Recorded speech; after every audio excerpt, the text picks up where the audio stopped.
Di balik pel dan seragam lusuh, ia diam-diam kuasai bahasa Jepang level CEO, belajar dari buku loakan dan podcast gratisan. Saat investor asing datang dan penerjemah utama kecelakaan, semua orang panik kecuali dia. Tapi tak ada yang tahu kemampuannya menyelamatkan perusahaan, sekaligus mengguncang hati sang bos dan memicu salah paham yang nyaris merenggut cintanya selamanya. Namun sebelum cerita dimulai, kami doakan semoga sahabat yang sudah subscribe Novi Channel sehat selalu, murah rezeki, dipermudah segala urusannya. Amin. Dan jangan lupa tulis di kolom komentar dari mana saja teman-teman menonton cerita ini. Kota Surabaya pagi itu masih diselimuti kabut tipis, seperti selimut lembut yang menyembunyikan luka-luka dari malam sebelumnya. Di antara gedung-gedung perkantoran yang menjulang di kawasan Ngagel, satu sosok bergerak cepat, hampir tak terlihat oleh mata yang terburu-buru. Ia tidak membawa tas kulit mahal atau laptop terbaru. Yang ia genggam erat hanyalah seember air kotor dan sehelai kain pel biru yang sudah lusuh di ujung-ujungnya. Namanya Rendra, pemuda 26 tahun, yatim piatu sejak usia 14. Lulusan SMA yang tak pernah menginjak bangku kuliah karena uang beasiswa habis untuk biaya pemakaman ibunya. Setiap hari ia tiba di PT Cakra Digital Solusi pukul 6 pagi, jauh sebelum lampu gedung dinyalakan, jauh sebelum para manajer menyeruput kopi pertama mereka. Ia menyapu, mengepel, membersihkan toilet, mengganti air dispenser. Tugas yang tak pernah dihargai, hanya dianggap wajar. Namun yang tak pernah dilihat siapapun, di balik matanya yang tenang, ada bara yang terus menyala. Bukan amarah, tapi tekad. Tekad seorang laki-laki yang tak mau nasibnya ditentukan oleh kertas ijazah atau cap office boy di seragamnya. Dan di lantai 25, di balik pintu kaca tebal bertuliskan Direktur Utama, ada satu alasan mengapa ia tetap bangun setiap subuh. Meski tubuhnya letih, perutnya lapar, dan hatinya sering remuk oleh bentakan orang. Maya, wanita yang selalu berjalan tegak, berbicara tegas, dan memancarkan aura dingin. Namun Rendra tahu, ia tahu cara Maya menggigit bibir saat stres. Tahu cara ia menutup mata sejenak sebelum memutuskan sesuatu yang berat. Tahu bahwa di balik topeng si Ratu Es, ada seorang perempuan yang sering makan siang sendirian di ruangannya, menatap foto keluarga di laci bawah. Foto yang selalu ia tutup rapat bila mendengar langkah kaki mendekat. Di dalam lemari kecil di bawah tangga darurat, tempat penyimpanan sapu dan cairan pembersih, terselip sebuah tas lempang lusuh. Di dalamnya, buku catatan bekas kamus Jepang edisi lama. Earphone murah dengan kabel yang nyaris putus, dan sebungkus roti tawar untuk makan siang. Setiap hari, saat jam istirahat, ketika rekan-rekannya memesan nasi goreng via GoFood atau tertawa di kantin, Rendra menghilang. Ia duduk di anak tangga beton dingin, bersandar pada tembok yang lembab, lalu memasang earphone. Suara podcast bahasa Jepang mengalun pelan. 今日の会話、職場での礼儀を表現です. Percakapan hari ini, ekspresi sopan di tempat kerja. Ia mengulang kalimat itu berkali-kali, merekam suaranya sendiri di voice note, lalu membandingkannya dengan rekaman asli. Pelafalannya sering salah, intonasi kadang kacau. Tapi ia tak pernah menyerah. Ia belajar dari mana saja. Dari iklan Jepang di YouTube yang diputar berulang-ulang sampai hafal, dari label botol minuman impor di toko kelontong, dari komentar warga Jepang di forum teknologi yang ia baca di warung internet.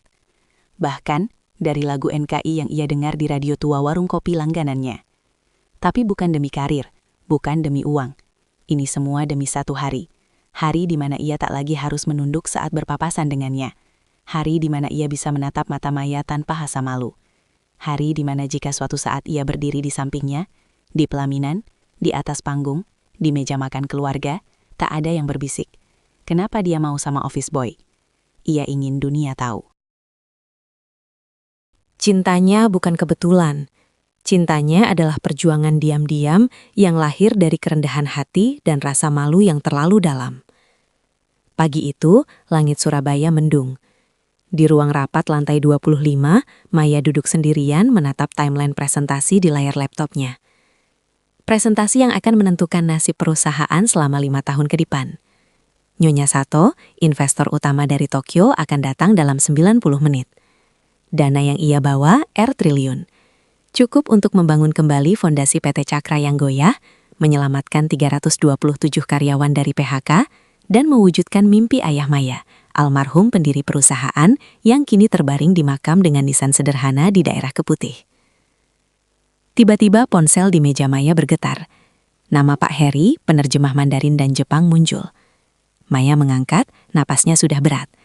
Ia tahu panggilan pagi begini pasti bukan kabar baik. Bu Maya, saya mohon maaf, penerjemah utama kami mengalami kecelakaan di Jalan Tol Waru. Kaki kanannya patah, sekarang sedang dioperasi. Maya diam. Hanya detak jantungnya yang terdengar di telinga. Duk, duk, duk. Semakin kencang. Saya sudah coba cari pengganti, Bu. Tapi semua penerjemah level bisnis sedang bertugas di luar kota. Yang tersisa hanya mahasiswa magang, belum pernah negosiasi kontrak. Maya menghela napas panjang lalu berkata pelan. Suaranya bergetar. Kalau presentasi gagal hari ini, Pak, bukan cuma saya yang kehilangan jabatan. Ratusan keluarga kehilangan nafkah. Anak-anak mereka tidak bisa sekolah. Orang tua mereka tidak bisa berobat. Ia menutup telepon. Lalu dalam diam 2 tetes air mata jatuh. Cepat ia usap dengan punggung tangan sebelum siapapun melihat. Tuhan, aku tidak minta keajaiban. Aku hanya minta satu orang saja yang bisa menyelamatkan hari ini. Maya keluar dari ruangannya. Wajahnya kaku, langkahnya mantap. Meski dadanya sesak, ia berdiri di tengah area kerja staf. Suara ketikan keyboard langsung berhenti. Dengar, serunya. Suara tajam menyayat hening. Nyonya Sato tiba dalam 45 menit. Kita kehilangan penerjemah. Saya tanya sekali, siapa di sini yang fasih bahasa Jepang? Bukan ohio gozaimasu, tapi bahasa bisnis, keuangan, hukum, teknologi, dan diplomasi. Hening. Manajer HR menggeleng. Kepala divisi IT, alumni Jepang terlihat malu. Saya cuma kuliah 2 tahun, Bu. Tidak pernah presentasi bisnis. Staf legal hanya menggigit bibir. Maya tertawa, tapi bukan tawa bahagia, tawa getir. Hebat, kita semua ahli PowerPoint, tapi tidak bisa bicara ke investor yang datang dari 5.000 kilometer jauhnya. Di sudut dekat pantry, Rendra berdiri mematung. Tangannya masih memegang pel. Ia melihat Maya, bukan sebagai bos yang sering memarahinya karena debu di ujung meja, tapi sebagai perempuan yang kehilangan ayahnya, yang memikul beban warisan, yang menahan tangis di balik pintu tertutup. Nafasnya berat, jantungnya berdebar kencang. Aku bisa, bisiknya dalam hati. Aku bisa menyelamatkannya, tapi siapa yang akan percaya? Pria dengan sepatu bolong, seragam lusuh, dan tangan kasar bekas menggosok lantai. Ia menunduk. Ingin sekali ia mengangkat tangan, tapi rasa malu itu seperti rantai, mengikat lidah, menahan mulut, membungkam suara. Saat Maya berbalik, putus asa, siap menghadapi kehancuran, Rendra menghela napas dalam lalu melangkah maju. Bu, suara itu pelan, tapi di tengah keheningan terdengar seperti lonceng kuil di Kyoto. Semua mata menoleh. Maya berbalik pelan, dan di sana berdiri Rendra, masih dengan seragam birunya. Tapi matanya tidak lagi menunduk. Saya bisa membantu, Bu, katanya. Suaranya tenang, tapi di balik itu jiwa seorang samurai yang siap maju ke medan perang. Maya terpaku. Ia menatap Rendra dari ujung rambut yang agak berantakan ke wajahnya yang polos, lalu ke matanya yang tiba-tiba bersinar dengan keyakinan yang asing. Kamu? Tanyanya.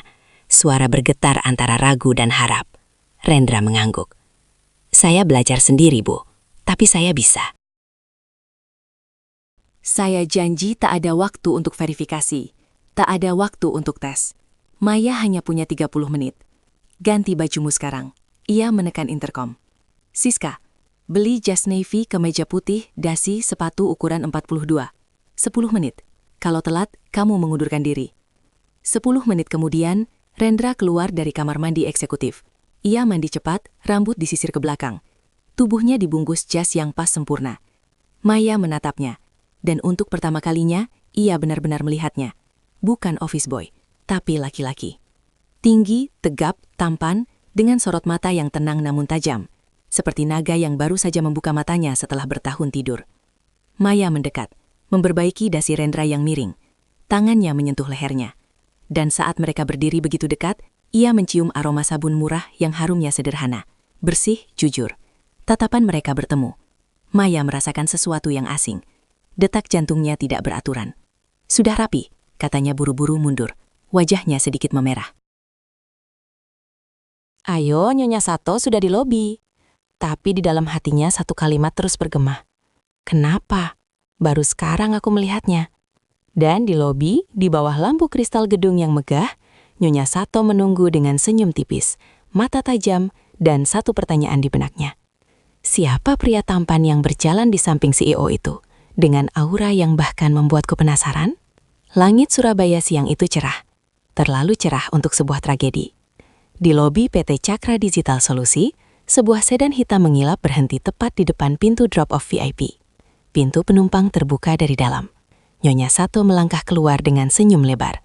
Rambutnya tersisir rapi. Jaket wol abu-abu yang elegan membalut tubuhnya. Matanya langsung tertuju pada satu sosok. Rendra yang berdiri di dekat tangga darurat. Masih mengenakan seragam biru. Namun kali ini wajahnya bersih, rambutnya rapi. Tangan memegang map kontrak. Ia tidak tahu bahwa di balik pilar marmer lobi, Maya mematung seperti patung. Ini hanya pembicaraan teknis. Visa jadwal, tidak ada yang lain. Bisik Rendra dalam hati, mencoba meyakinkan dirinya sendiri. Ia naik ke mobil Sato demi klarifikasi, bukan komitmen. Tapi di mata Maya, pemandangan itu terlihat seperti pengkhianatan. Rendra tertawa ringan saat Sato menepuk pundaknya. Sato membukakan pintu mobil untuknya. Gerakan yang hangat, intim. Dan terakhir, sebelum mobil melaju, Rendra menoleh ke gedung. Dan Maya yakin, tatapannya menyentuh jendela lantai 25. Ia tahu aku di sini, tapi tetap pergi. Dada Maya sesak. Ia menekan dada kirinya, seolah ingin menghentikan detak yang tiba-tiba terasa seperti palu godam. Air mata tidak jatuh. Belum. Ia terlalu marah untuk menangis. Marah pada Rendra, marah pada dirinya sendiri. Bodoh, kamu kira dia akan bertahan. Lelaki seperti dia punya sayap. Dan kamu hanya wanita dingin yang suka menyuruh orang buang sampah. Ia berbalik, langkahnya berat tapi kaku. Wajahnya beku, bibirnya rapat, matanya menyala. Topeng si Ratu Es kembali terpasang. Kali ini tidak setengah hati. Kali ini dengan dendam yang disebut harga diri. Keesokan harinya, ruang CEO terasa seperti kuburan yang disengaja. Tidak ada kopi, tidak ada sticky note bergambar wajah konyol. Meja Maya bersih sempurna, steril, mati tanpa jiwa. Saat Rendra masuk membawa nampan, senyumnya ragu. Maya bahkan tidak menoleh. Letakkan di sana. Duduk. Rendra patuh. Ia duduk di kursi hadapan. Tempat yang kemarin ia duduki sebagai pahlawan. Hari ini terasa seperti kursi terdakwa. Ini? Maya mendorong sebuah amplop tebal ke arahnya. Kertasnya kaku, isinya gaji penuh, bonus krisis, dan yang paling menyakitkan, uang pesangon. Mulai hari ini kamu tidak perlu datang lagi. Rendra terdiam. Napasnya berhenti. Tapi Bu, aku melihatmu di lobi masuk ke mobil Sato. Suara Maya tajam, tapi getar di ujungnya mengkhianati rasa sakit yang nyaris meledak. Kamu tidak perlu berpura-pura. Aku tahu kamu menerima tawarannya, dan itu wajar. Kamu layak lebih dari ini. Lebih dari sekedar membersihkan lantai untukku. Rendra menatapnya. Mata coklatnya lembut, penuh kebingungan, lalu penyesalan. Tapi ia tidak membela diri, tidak menjelaskan. Karena ia tahu, penjelasan tidak akan pernah menang melawan prasangka yang sudah mengakar. Ia hanya bangkit, membungkuk dalam, seperti dulu ketika ia hanyalah petugas kebersihan yang tak berarti. Lalu berkata pelan, "Terima kasih, Bu, untuk segalanya." Pintu menutup, dan Maya akhirnya roboh. Ia meraih telepon, menekan nomor Indenal dengan tangan gemetar. "Siska, cek penerbangan ke Tokyo. Hari ini, semua maskapai." Jawaban datang seperti palu.